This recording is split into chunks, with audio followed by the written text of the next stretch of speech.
So in this TradingView tutorial video, I am going to be showing you guys how to view news about a stock here on the TradingView application. So the first thing you have to do is open up TradingView. Once that is done, I'll just go ahead and select a stock, for example. So let's go to the Explore tab right here.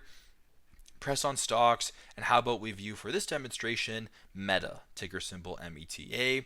Once you press on it, the stock chart is going to open up right here. If you keep scrolling down, you come across key stats right here, earnings, etc. What we actually want to look for right here is the news. So where it says overview right here, I want you to go ahead and press on news in between mines and overview.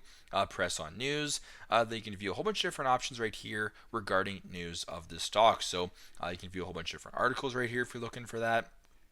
I'll just press on a random one right here. Meta Platform COO sells shares. For this example right here, you can press on that and then read a little bit more in regards to the news about the stock. So super simple, super straightforward, but this is how to view news about a stock here on TradingView. Thanks again for watching, and I hope this video helps.